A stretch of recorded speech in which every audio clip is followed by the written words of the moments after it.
Assalamualaikum warahmatullahi wabarakatuh. Rahayu, rahayu, rahayu. Salam santun, salam hormat, salam takdim kami tim Padepokan Lokajaya. Kita haturkan untuk seluruh spiritualis yang ada di Nusantara ini, semoga selalu keadaan sehat ya. Allahumma sholli ala sayyidina wa maulana Muhammad. Kita haturkan sholawat serta salam kita kepada baginda Nabi Muhammad sallallahu alaihi wasallam.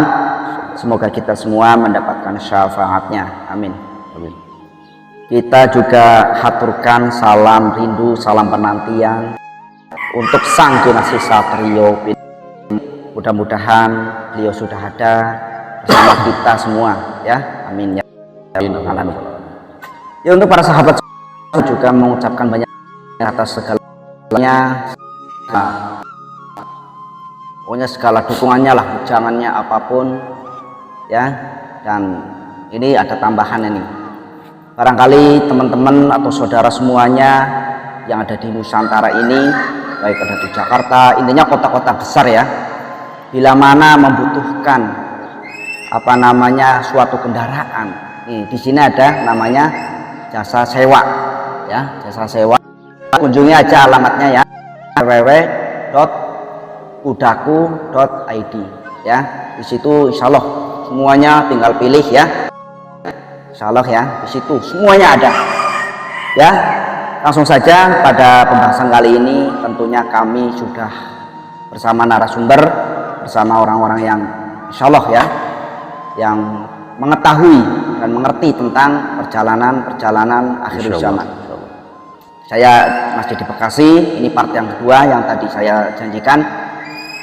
Oleh karena itu langsung saja dalam pembahasan kali ini ya. Selamat sore Pak, sehat? Alhamdulillahirabbil alamin ya. Sehat selalu. Semoga para subscriber semua juga sehat selalu. Amin ya rabbal alamin. Oke ya, langsung saja ini ya, saya langsung menanyakan terkait dengan sang Kinasih Satrio Piningit ya. Untuk pertanyaan lanjutan, apakah sang Kinasih Satrio Piningit ini orangnya ini ya, intinya dalam beribadah, dalam apa itu beribadah atau enggak sih?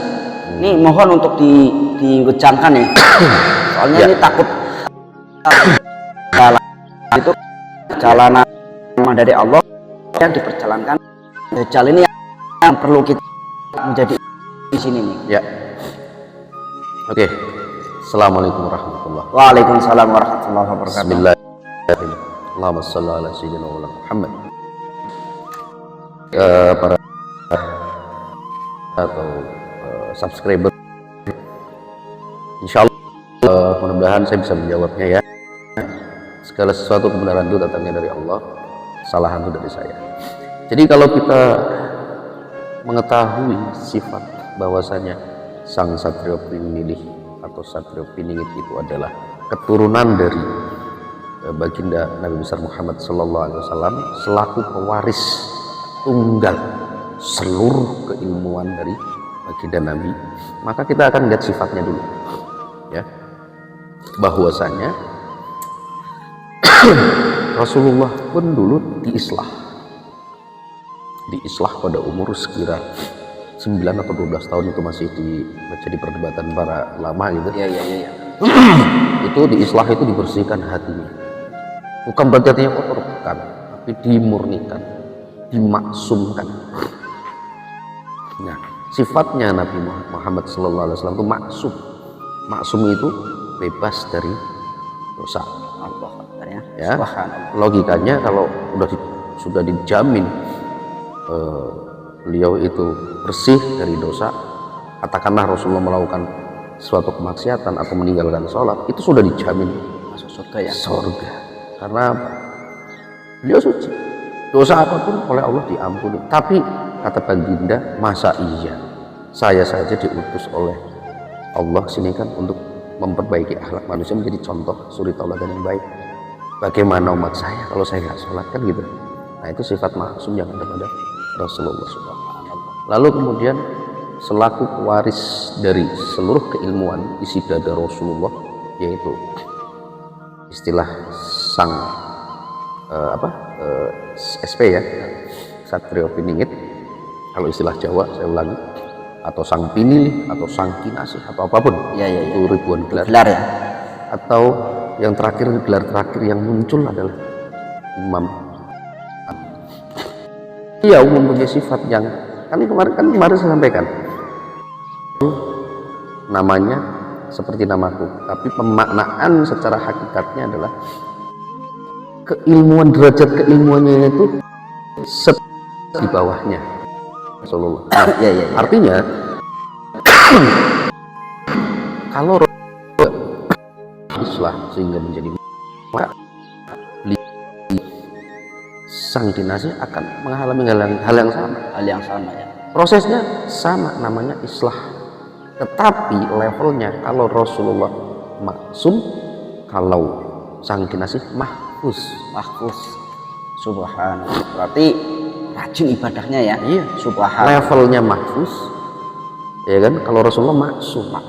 Nah, jadi sang Kinasih Satrio Piningit atau Imam Al-Mahdi itu jelas ditugaskan sebagai khalifah terakhir di muka bumi. Untuk apa? Kenapa beliau bukan sebagai Rasul? Karena tidak membawa risalah. Iya.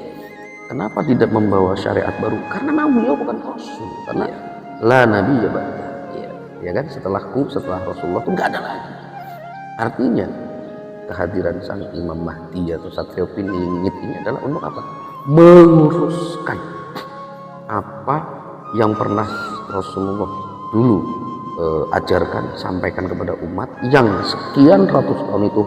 Udah banyak kelak-kelok, ada yang begini, ada yang begini, sampai ada beberapa firqah, 73 golongan segala macam, ada Wahabi, ada Sunni, ada Syiah, ada macam-macam kan, Khawarij, kaum Khawarij dan lain-lain.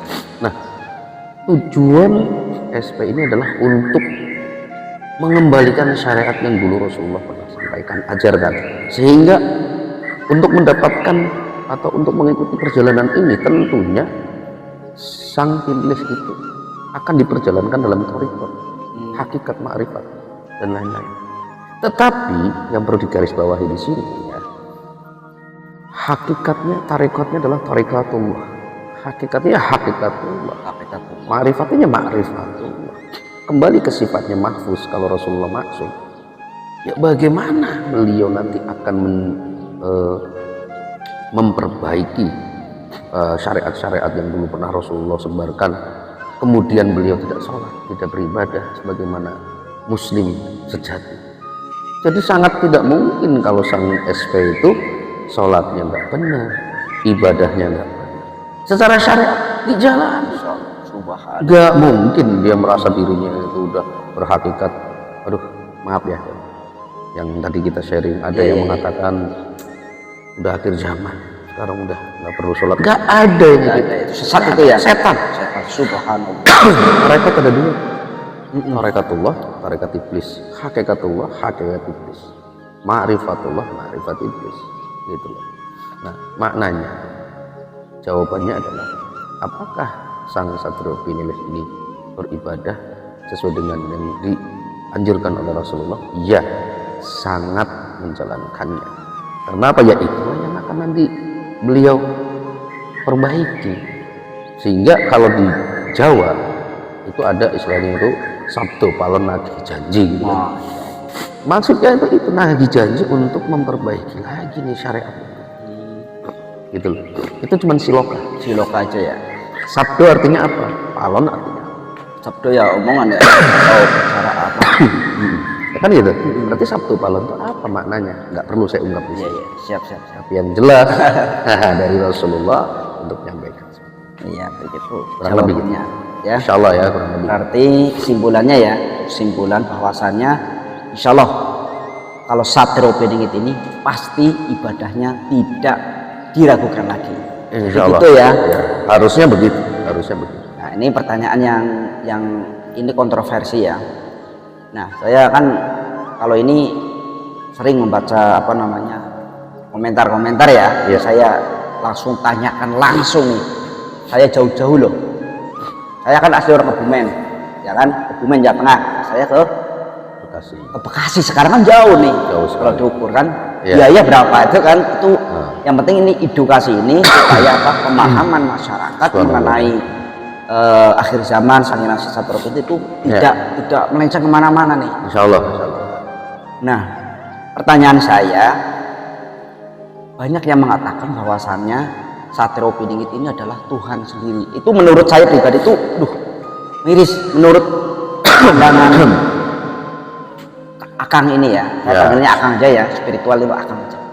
Untuk menurut pandangan Akang itu seperti apa? Apakah benar bahwasanya Tuhan itu turun ke bumi menitis ke orang itu seperti apa itu?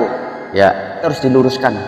Oke, saya mau tanyakan, Kang Surya kalau bikin boneka monyet, iya. jadilah boneka monyet. Oke, bisa nih bikin boneka monyet. Terus saya bilang, kenapa bisa nggak monyet itu disamakan dengan Kang Surya? Marah nggak Kang Surya? Ya marah lah. Nah, sama. Lebih rendah kenapa kan? Al-Khaliq dan makhluk, bedanya adalah di huruf mimnya tadi. Khaliq itu pencipta, makhluk yang diciptakan. Jadi tidak mungkin Kang Surya mau disamakan dengan apa yang Kang Surya bikin. Mau disamakan dengan boneka monyet kan nggak mau. Apalagi Allah.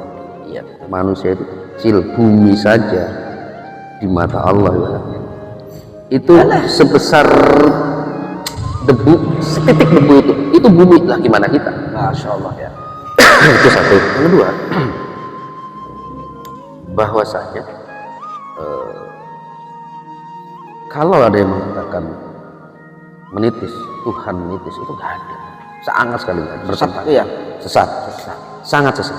Sependapat Nah, itu. paling mungkin kalau bicara tajalli, bahwa sang pemilih ini adalah tajallinya Allah, bisa jadi, tetapi ini bukan ranah saya untuk menjawabnya. Nah, ini ada mungkin yang ilmunya lebih jauh lah di atas saya yang bisa menjawab. Artinya tajallinya Allah ya. Maksud saya gini, dalam diri kita ini, mungkin saya menjawabnya begini, bukan membenarkannya, tetapi meluruskannya begini. Mohon maaf, mudah-mudahan saya bisa meluruskan. Amin. Di dalam diri kita ini ada beberapa sifat-sifat Allah. Sifat Allah apa aja? Rahman, Rahim, ya kan? Kalam, Basor, ya kan? Terus apa lagi? Ya, banyak kan? Kehendak, ya kan? Rahman, kita punya nggak sifat kasih sayang? Punya. Nah, itulah ada sifat Allah di dalamnya, tajallinya. Sifat Rahim kita ada nggak? Ada kan? Itu sifat Allah kan? Nah, terus kalam sifat Allah kan? Ini apa ini? Kalam.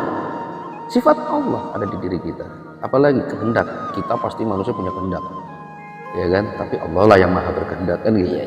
Artinya sifat-sifat Allah itulah bertajalli tadi di dalam diri manusia pada umumnya. Tetapi yang tersempurnakan itu adalah beliau Imam Al-Mahdi. Jadi bukan wujudnya Allah menitis ke sosok manusia, ya nggak bisa. Itu menurut saya justru ini ya, Nabi Musa saja ketika pengen melihat Allah baru ditunjukkan sinarnya aja meledak biar mental kayak apa, bagaimana mau diisi kan gitu. Iya. Maknanya bahwa itu sangat sesat kalau ada yang mengatakan bahwa Allah itu menitis. Nggak ada Tuhan menitis. Masih bisa saya terima kalau misalkan jadi gitu ya raja-raja nitis itu masih oke, masih ada, karena di ayat Al-Quran juga ada, cuman saya lupa bunyinya seperti apa. Yang pada intinya adalah roh-roh itu akan ditugaskan kembali. Mungkin kalau bahasa di agama selain Islam itu reinkarnasi atau apa gitu. Artinya, tapi bukan berarti kita mengatakan bahwa berarti Allah punya limit dong, punya batasan dari stok rohnya. Ya bukan begitu. Tetapi Allah telah memilih roh-roh terpilih ini untuk kemudian bertugas. Beliau-beliau nih para mujahid, almarhum semua ya, para raja-raja atau para pendahulu kita, mereka itu merindukan untuk ikut kembali berjuang di kancah akhir zaman. Makanya ada bahasa para leluhur itu pengen nitis, mau nitis ke para keturunannya. Cuman keturunannya seperti apa? Iya. Yakin mereka itu akan pengen nitis. Jadi kalau di luar ada yang baru, saya titisan ini, saya bilang bohong. Saya berani mengatakan itu bohong. Siapapun itu, mau dia kiai ngomong saya titisannya Sunan Kalijogo, bohong. Demi Allah saya sampaikan itu bohong. Kenapa? Karena mereka itu, para leluhur itu akan menitis pada keturunan-keturunan yang terpilih. Itu ketika mereka itu semuanya sudah berkumpul menjadi pengikutnya si Sang Kinasi. Masya Allah ya. Jadi roh-roh kegaiban dari seluruh raja dan para para leluhur kita ini semua itu masih berkumpul dengan beliau, dan siapa yang mengikuti beliau terus ketemu dengan beliau terus atas izin Allah kemudian si leluhurnya ini meminta untuk menitis ke cucunya tersebut yang ada di situ, maka insya Allah akan nitis. Jadi kalau dikatakan sekarang misalkan ada titisan Soekarno, ada titisan Brawijaya 5, saya titisan ini, saya titisan itu, ngaku-ngaku boleh aja, boleh aja, silakan, nggak masalah. Tapi yang sejatinya adalah nanti ya pada saat beliau muncul semua akan terbuka mana yang asli mana yang palsu. Tapi hati-hati, poin pentingnya di sini, jangankan kita yang orang biasa yang ilmunya masih jauh dengan para ulama yang mungkin terkenal di YouTube. Beliau aja belum tentu selamat. Iya betul. Ketemu bisa, karena apa? Imam Mahdi sendiri itu bisa Dajjal sendiri itu bisa mengaku Imam Mahdi, bahkan mengaku Allah nanti. Iya. Nah, orang-orang atau ulama-ulama atau habaib, saya nggak mau nyinggung deh. Insya Allah orang pinter deh ya, atau ulama atau kiai atau ustadznya yang hatinya masih kotor, yang hatinya masih ada iri, dengki, ya kan, segala macam penyakit hati.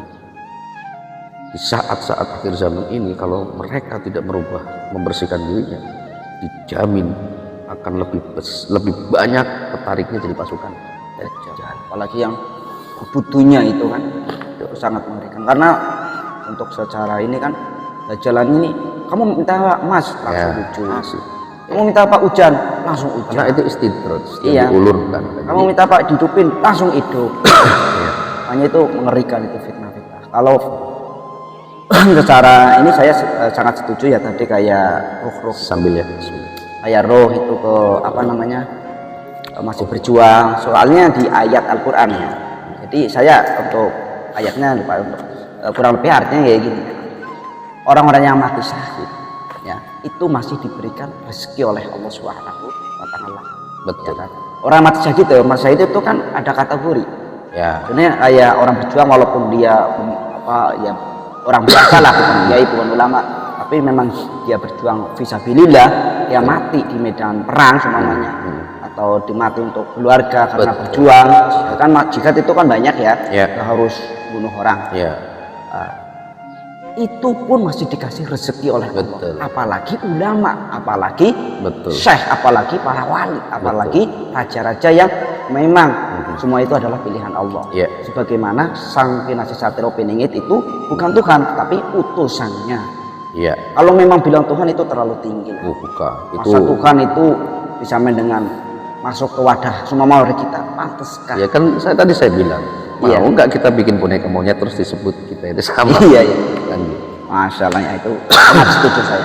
Pendapat ini sangat setuju bahwasanya Sang Kinasi Satrio Piningit ini adalah utusan ya, yang bukan nabi, bukan rasul, tapi utusan Allah. Kalau dibilang nabi malah justru sesat, karena nabi terakhir itu Nabi Muhammad.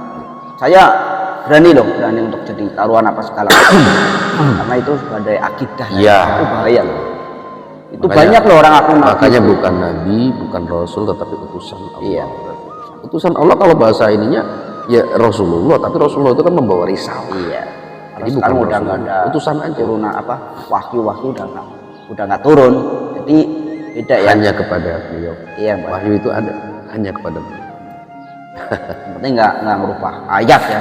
Tapi banyak loh menurut justru orang-orang ahli kitab itu yang nanti akan binasa itu kan ada tuh di ini, justru orang-orang yang ahlul kitab itu saya lupa, baik dia hadis saya rujukan dari Imam Al-Ghazali juga kitab Ihya Ulumuddin, dari kitab-kitab tafsir Jalalain, tafsir kan banyak tuh. Bulughul Maram ya. Iya. Itu tuh nasiin ya. Iya. Gitu, ya. Jadi kita harus ada rujukan lah, jangan ngawur, ya kan? Ya. Apalagi belajar ya memang namanya guru harus ada namanya. Kalau saya cuma tahu nama kitabnya doang karena dulu nenek saya jualan kitab. Jadi hafal. Bulughul Maram, Jalalain. Ya itu. Jadi kita akan bertanya lagi nih. Tanya ini sedikit tapi pembahasannya sangat luas ya. Ini kalau memang dijabarkan itu luas. Ya kita untuk terakhir ya pertanyaan maksudnya untuk akhir video ini ya. Pertanyaan saya ini apa nih, bingung saya mau nanya apa ini. Apakah sang Kinasih Satrio Piningit ini secara ini menjalankan dari syariat, hakikat, torekot ya, terus makrifat? Apakah beliau ini menjalankan itu apa hanya sekedar makrifat, apa langsung tiba-tiba makrifat itu yang tiga dilupakan atau seperti apa ini? Ya. Biar kita nggak ini ya. Jadi ada martabat 7, ada martabat 5 kalau di dunia tarekat. Jadi gini, kenapa kemudian tarekat ini secara umum itu di syariat itu, di orang pada umumnya umat Islam itu tidak banyak yang menjalankan? Kenapa? Mohon maaf, karena bertarekat, berhakikat, bermakrifat itu berat ya, berat, ujiannya berat. Yang tadinya mungkin kaya terus bagaimana, memang berat karena pembersih dan mungkin belum siap gitu. Ya kita doakan aja semoga makin ke sana makin banyak orang-orang bertarekat dan amin. Artinya gini, kalau kita merasa syariatnya sudah kuat, hendaklah kita meningkatkan ke tarekat, terus berhakikat, bermakrifat, ya kan? Tapi bukan buat meninggalkan. Jangan ya. Kemarin saya sudah sampaikan. Iya. Ini pegangan ini.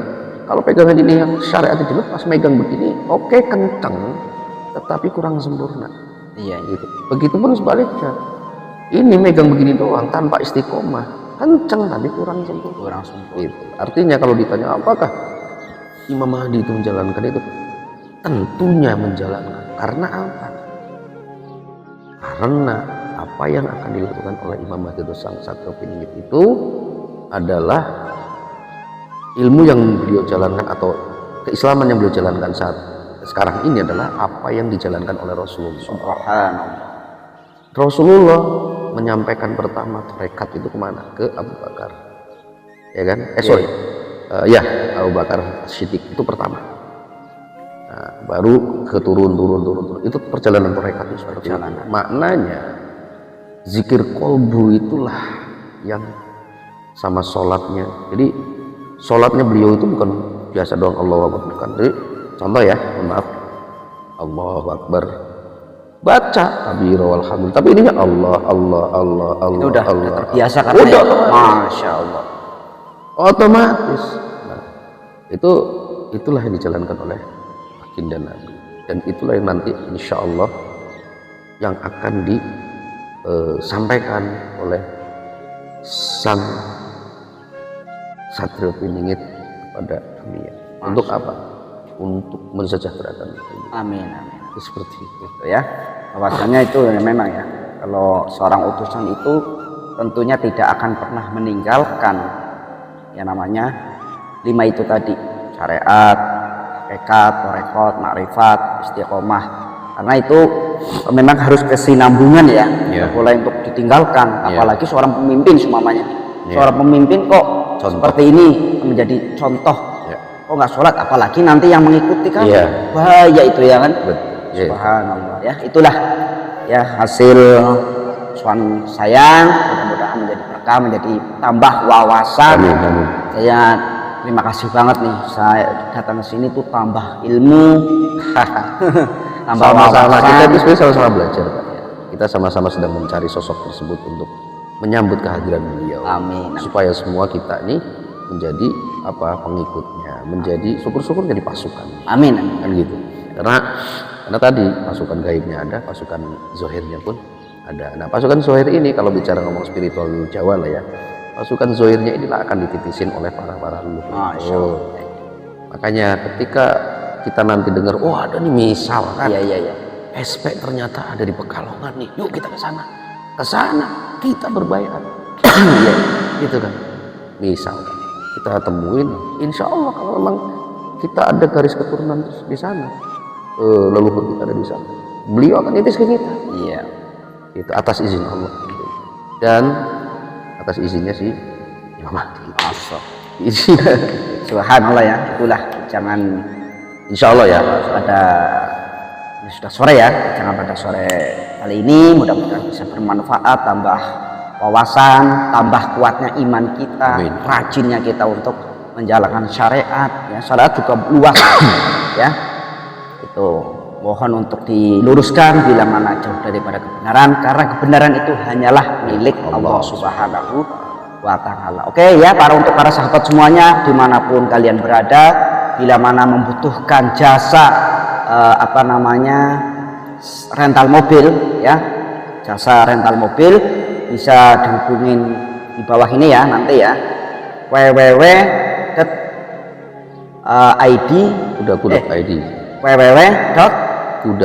kudaku.id ya.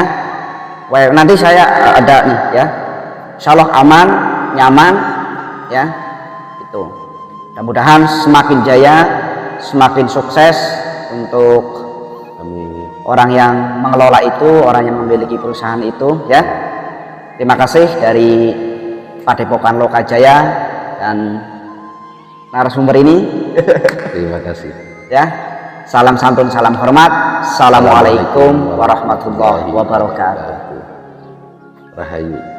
Rahayu, rahayu, rahayu.